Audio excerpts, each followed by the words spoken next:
Welcome to my space and thoughts on all things encouragement. Today, I have a guest, a friend, a very good friend I've known, for many years, for a number of years.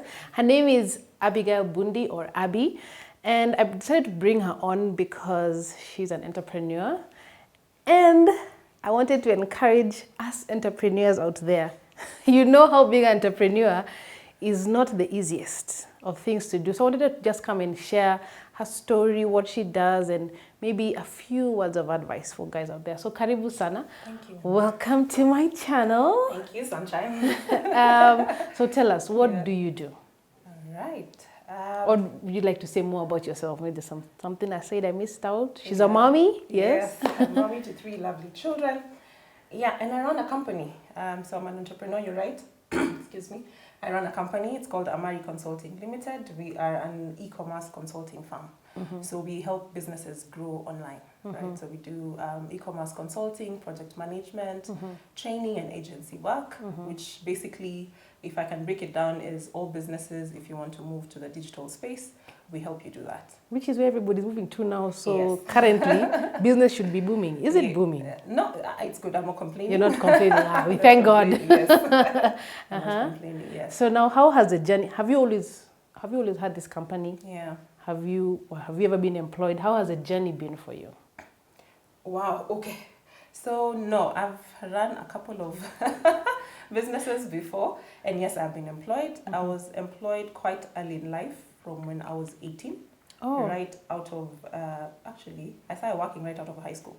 I was on a scholarship program with previously Chemo Colville, now Ruby's, throughout my high school. So right after high school, used to go during the holidays and work with them, and then throughout campus as well. During holidays, I'd go and work, and then they absorbed me right after campus. How did you get a job after high school? Because that's usually... Yeah. It was because of the program. So it was a number of us who were sponsored by the company. So they had this amazing program where during the holidays you actually are taken in. So I began learning about the corporate world pretty early. And I'm really grateful for that opportunity because I grew very, very early in life. Got to work through many different departments, from the usual filing, photocopying, being sent here and there, to growing into marketing and doing administration work. So I had a very nice full 360 degree orientation into the workspace pretty early. Yeah, so that was my first place of work. And then things changed a bit. There was restructuring in, I think, 2012. And then, yeah, I went home enough. Motherhood kicked in, right? So I stayed home. I stayed home for a while to take care of my baby. And that's how So you were not working at all by then? No, I wasn't working. No income? No income then, yes. Okay. But I'm fidgety. I can't sit still. So I was home. And then, yeah, I just started. I think it's because I was just newly married or something. So I was looking at, I used to have an interest in wedding dresses. Actually, I know how that business came about because you know that I ran a bridal store before. Yeah. I think when I was planning my wedding, I was looking at pre-owned dresses and just to see how to save a coin. So yeah, I came across this site I think it was in the US or UK. And I just started toying with this idea of wedding dress. And I think it was a hassle to just find something within my budget. And then I always had just something about the internet, right? So I was just at home, taking care of my baby, looking around the internet. And then, yeah, at that time there was many sites selling DH kit and all. So I experimented. I saw this dress online, experimented. I said, let me order and see if it can come. So I ordered. My first dress landed. I think it was something like 11,000 shillings. Everything. Whose dress? Landed cost. See, I was buying a dress to sell. Okay. Let's get that clear. Yeah, the wedding was done, finished. I'm now having my baby. So yeah, so dress landed for me to sell. Yeah, so dress landed, 11,000 shillings, I think, everything, just from my house, and then sold it for about 35,000 shillings. Wow. Yeah, so that was my first introduction to entrepreneurship. The dress was beautiful, beautiful. And then, yeah, she just started referring other people from, okay, I got my dress, where did you get it? More and more people came, and started ordering more, so I'd learned the ropes of how to bring it. And that was pretty much my introduction to the e-commerce space, right? I didn't see it as e-commerce then, But that was my introduction to e-commerce. Developed very good relations with manufacturers in China. Never once traveled out of country to go and bring in stock, but I managed to build a business. It grew out of my home, moved to first place at Hurlingham Court. It was a little tiny space. Yeah, it was really cute. Yeah, it was really cute and really tiny. cute. Actually, that space was lift, was meant to be for a lift. I didn't know that. Reconverted, yeah. So we got in, painted the walls, put a mirror and all, and then just started out, right? And then eventually moved into a much bigger space. Can I ask, how old were you then? 25, I think. Okay. Yeah. Okay, 25, not bad. 26, no wait. How old was I? That was 2014. Okay. Let's just say around 24, 5, 6. there about. there. Okay.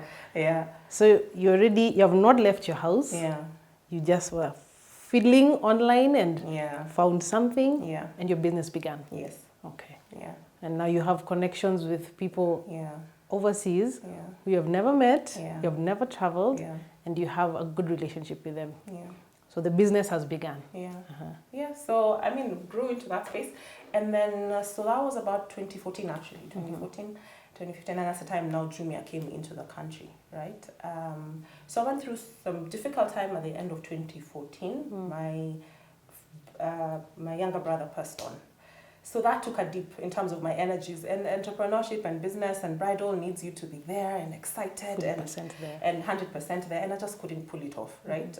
So I had employed someone, but then because you built a brand and a name, when people come to the shop, they want to see you, and that's one big problem that entrepreneurs face. If the business can't grow beyond you, right? So people come, they want to see you, but the enthusiasm was just not there anymore. But I was really good at what I was doing, but yeah, when the energy is not there, it's just not working. So what happened is, now that's the time Jumia had come, and then they were advertising a job. But also on the background of what I'd learned on e-commerce, I saw it as an opportunity for me to learn now the back end of how stuff comes into the country and just how you do business online, right? So I applied. They had advertised for a fashion hunter job, right? So I applied and I went in. So remember, I'd left my previous job around 2012. Took a break. So this is fast forward to around 2015. So I'd taken quite a while off the work scenario, and then I was doing baby. So I had quite a disconnect from the real job world. So, but anyway, I went for the interview, and yeah, I got the interview, right? I got the job rather. I went for the interview and got the job. So I actually didn't get the job that I applied for, but I got a vendor manager job. So what that meant was I was in charge of all the fashion businesses, so getting the fashion businesses onto the platform and managing that. Yeah. Okay. So it was still a business side to it because I was growing a category, which was very exciting. So that really gave me a very good opportunity to learn e-commerce and how it functions. And I saw the opportunity that it opened for businesses, right? So being able to run your business from wherever you are. So exactly what I was doing, any kind of stock that you can just bring in and then sell. But I also learned the power of data, because now what we had on the back end was people's purchasing patterns, what they're buying, and then I could use that information to inform the different vendors that I was assisting, and we saw their business grow, right? And then 2017 I quit. Just like that. You just said it. This is not for me. A lot of things, and I think it's important to mention that here because I'm a woman, I'm a mother, and I know that's a lot of things that people struggle with, right? So I had gotten my second baby, and I was back from maternity leave on a promotion, but then there was that pressure of delivering. Yes, because the company was also on a growth trajectory, so it needed me to be there to put in more hours, but then my family also needed the time, right? And my baby needed me to be there. So it was tricky striking the balance. I remember at some point I felt like I was being forced to choose between family and the job. But yeah, so I made the decision to just quit. To choose family. To choose family. So I chose family and stayed home for that time. But also because I think I was never scared, because I always know I can sell. I can sell something. I won't go hungry. So I've always known I have that edge to, I can sell. So I was not too worried about that. So so I stepped out and stayed home. But now when I did, I had a lot of the accounts that I was managing and the business owners saying, what will we do? because we have been making it because of the support that you have given us. So and got a lot of inquiries for, can you do this still for us, even if as an individual consultant. And didn't do that, tried other things as I was home. I told you I can sell anything. I sold water at some point. I think I distributed water. I really loved that business because it was very easy. I was home, the stock was home, I'd get orders, I just deliver around and come back home. But then the inquiries kept coming, and then that's when now I registered my current company, right? So I registered Amari in 2018 March, but actually we didn't start operations until 2019. Right? Oh. Yeah, I was still doing babies. Okay. I was doing baby till 2019. So then, 2019, I felt like I was ready. I was ready to actually now get back and make it work. Right. So now it's 2019. The business has begun. Yeah. Where did you begin, or did you begin first with as a consultant for where you were? So, so my two previous businesses, I did them kienyeji, if I can call it that. Yeah, so the progress wasn't, it was there, but there were no structures, right? And then I had learned from previous people who had gone before me.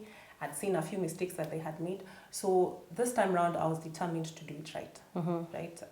I was really, really determined to learn from those who've made it and to do it right. So that means proper registration of it as a company, right? So not just operating as me.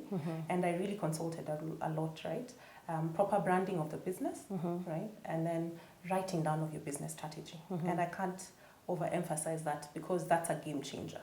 As opposed to the other times when you start and you just know, I want to sell a dress, or I want to sell, I don't know, water, or I want to sell anything else, and you're just selling, it means you're literally just shooting wide, right? This time around, you sit down, and we did a strategy, right? This is exactly who we are targeting. This is our target customer. This is our exact positioning. Even the branding of ourselves as an e-commerce consulting agency was very intentional, because the digital space is wide, right? Yeah. So it's digital, so being very specific in terms of the place that we'd like to play.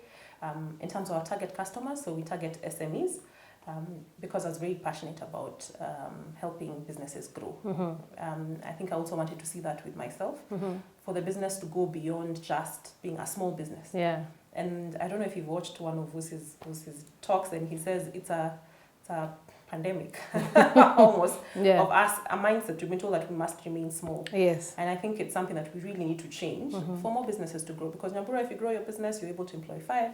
If I grow, I'm able to employ 20. So remaining small, where it's just you and you and you. Doing everything. Doing everything doesn't help. So I was very intentional about that, putting the structure. So started in 2019, but pretty much even the first year was just that, putting structures in place and moving very slowly and systematically. But the growth, I guess just because of the space as well, came pretty quick. I think we were spot on the industry and the need for the market at that particular time. And just before COVID. And now that was just before COVID.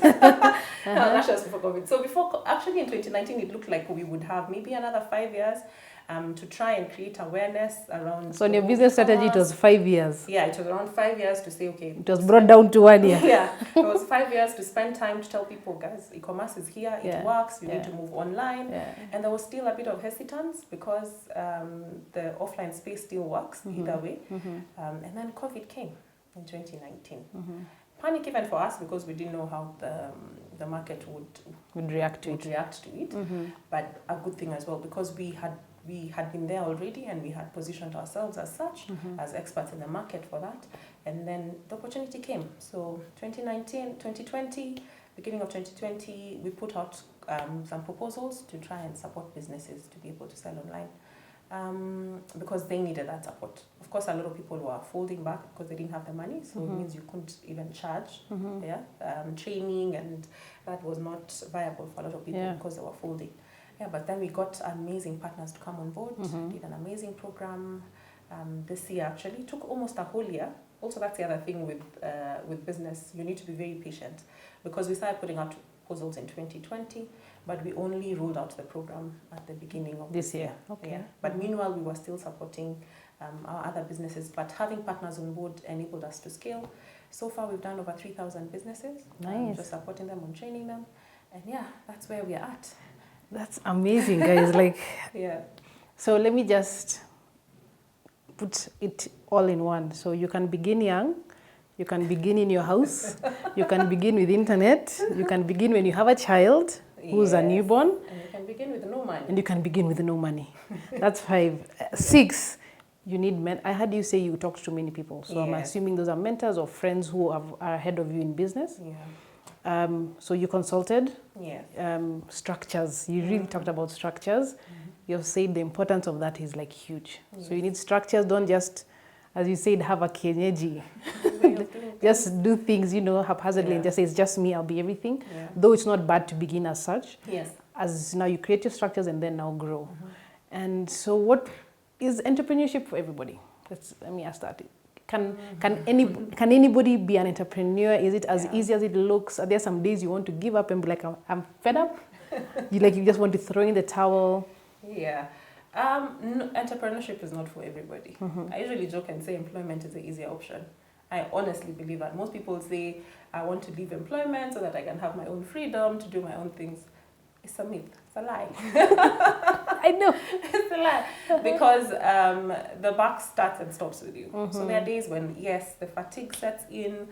You wake up and you ask yourself, what am I doing? Right? Do I really have to go? Do I really have to do this? But the reality is, if you don't, there's no money. Nothing will hit to your account. There'll be nothing going on because it is you at the beginning who's running the business, and it's very heavily dependent on you. So no, entrepreneurship is not for everybody. Entrepreneurship is just, I look at it as a means of earning, right?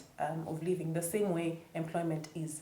So I feel like also there's a bit of over-glorification and falsification of entrepreneurship. It's good. It's good because it creates opportunities, but there's nothing wrong with employment if that is what it is for you. Okay. Because sometimes, let's be honest, so even now, as sometimes we are hiring and someone says, this is my expectation, reality is, even for you as a business owner, it takes you a while to get to that level where, so for example, if I was to go back in the industry now, or rather even where I was beginning before, the business was not able to afford me what the industry was able to afford me when you're starting, right? That's true. Yeah. So assume you're being paid, say, 200,000, right, where you're working.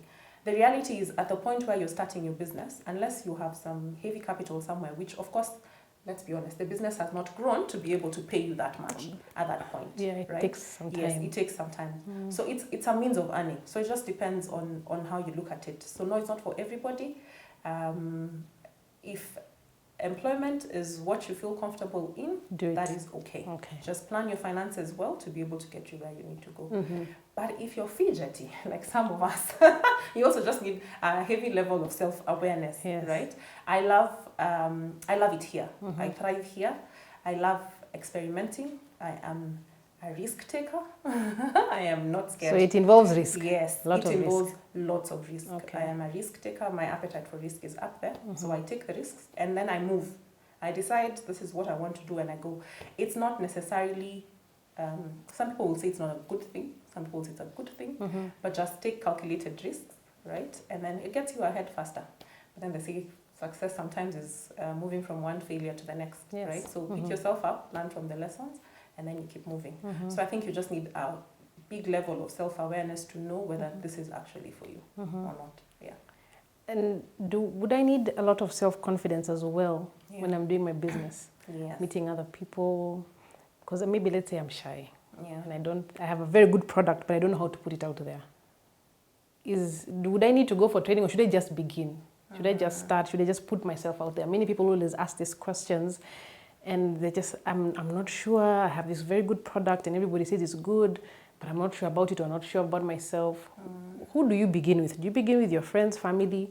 The question is, do friends and family support, or do you begin with people you've worked with before? So first, you must be your greatest fan. Okay. You must believe in yourself. You must believe in yourself and you must believe in your product. Because sometimes, as entrepreneurs, you're allowed to dream. Yeah. And your dreams are valid, yes, or maybe not, but you must believe in them. You must at least be the first person to believe that the idea that you have in your mind is going to work. So believing in yourself is super, super important. And if I can just move back a bit, it starts with one depending on God. Okay. And I think that's very important for me to mention. I really like that point. Yes, depend on God, because in him all things begin, right? And he makes all things happen, right? So you could have all these brilliant ideas. You can say, I'm a risk taker, I am confident, I am all this. But reality is, he makes it happen. Why? Because everything belongs to him. And then you will not always get it right. And then this is provision. He says he feeds us like the birds of the air. So I think even just to encourage everybody else, it starts there. So even when you're worrying about where your next coin will come from, because I have seen it for me. I think I've literally been fed by the Lord, literally been fed by him, and sustained by him. So I think it's important to say that you need to depend on God. For me, that's one. So let's say on dark days. Yeah. Because I'm sure dark days are many. Yes, they're there. They're there for sure. Speak to him. Pray. Speak to him like a friend. Tell him, hey, you know where we are at. You sort me out, right? And if honestly you believe that he is all powerful and he knows everything and he has everything figured out, even on those dark days when you don't know how tomorrow is going to be, just believe that he has it sorted out. Okay. And then one day at a time. So one, depend on God. Two, believe in yourself, like I was saying. Have a lot of confidence in yourself. And then I know we struggle a lot with putting ourselves out there. Yeah. I struggled too. The world is rough, man. The streets are unforgiving. The streets are rough. Yeah. So even something as simple as this, I'm sure you know. Yeah. Putting yourself out there and being able to put content and being out here every single day is not easy. But believe yourself, give yourself that confidence, and then keep going. And then find a support system. That's for me, number 3. Find your tribe, Yeah, find your tribe, find a support system. That will change when you're beginning a business because people don't understand it. It means you're putting in more hours than usual. The coffees and the hangouts. There's also this misconception that when you're running a business, you're available to just do anything. At the beginning, I really had to fight that out because it's people know now you've quit your job. They know you've started a business. So you're more flexible. They imagine you're around to run all available errands. That's a lie because your business requires a lot of your time. So I had to really try and cut down on that time and really concentrate on my business. But the point of that was you'll find yourself finding a new support system of people that identify with your struggle at that time, and that's okay. Hang around them, learn from each other, and then just get that support in terms of even mentorship of people who've been ahead of you. Yeah. Okay. There are so many nuggets that I've had. I already said, I don't know, I was on point 6 or 7, but now the ones we can add is to believe in God and to trust in Him no matter what. Yeah. Because guys, those dark days are many. There are very many times when you don't feel like you're doing a good job, so self-confidence. Yes. And believe in your product 100%. Something that I always go back to that I saved on my phone, that Steve Harvey says is that the dream was given to you. The vision was given to you and not to anybody else. So when you go tell it to others, they'll tell you, that can't work. You shouldn't try that. You want to do e-commerce. Why? Who's doing that? You know, when you began early. So I think just believing in yourself and talking to God, because He's the one who gave you that, the vision to do it and the idea to do it. So I believe if we keep going, we'll do well. So do you have anything else to add? I felt encouraged because guys, for me, I was just like in a phase where I'm like, you really need somebody to give you a small push sometimes because it can be a bit difficult. For employment, when you work, no matter how many hours, maybe 10 hours, 5 hours, you'll still get your pay at the end of the month. For us, if you don't, that's it. If you don't work, there's no money. And wait, maybe there's one more thing, the money part. Is money like up and down? Is it constant? How does it work in entrepreneurship with money? So cash flow is different based on the business that you're running, right? So assume you're running a grocery, so a mama mboga or something like that. You'll make money every day. So your cash flows will look better than me who's in consultancy, right? So if you're in consultancy, you'll probably hit a good project once. To bring in a good one. Maybe, if you're lucky, you'll hit a good one once. And so then when that money comes in, you need to financial management, right? Actually, I was thinking, and I will call you along when we do. I think there's needs for a lot of mentorship and support for people in this space. I'm thinking financial intelligence for business owners because money management is just managing the funds when you get it. And then the difference between that money is not yours. It's for the company. It is the company. So knowing what is for the company and what is yours and what belongs to the authorities. Yeah. You need to pay your taxes Yes, as well. yes. So financial management, is also a big thing. But the money, it just depends on the product. But I always say it needs to make business sense. Okay. You're in business to make a profit. It needs to make business sense. If you're not there to make money, if the money is not coming, it's a hobby. Yeah. So let's not lie and say it's not about the money. It's about the money. It's about the money. You're in business to make money so you can sustain yourself. Exactly. So never get that wrong. Okay. At the beginning, of course, so whatever it is you're doing, even if it means you're offering some things free, it's a freemium, you must think through it in the sense of it needs to pay at some point. Yeah. So it is about the money. Okay. Business is about the money. Business is about the moolah. It's about the ching. Yeah, so I really appreciate you coming on. I feel encouraged as an entrepreneur. I don't know if you have, and I've learned a lot. There are things I'm not doing that she has mentioned that I need to go do. Yeah. So thank you so much for coming and spending time with us. I'll bring her back. There are many things I'd like to ask her about on here, but for this one for today, thank you so much for sharing. And if you need any e-commerce help, because she's here, I'll put her details there. There's a way you can reach her and be able to help yourself or your company and, find yourselves.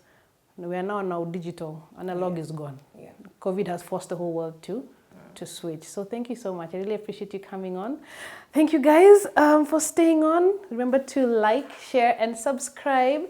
And see you next week. Bye.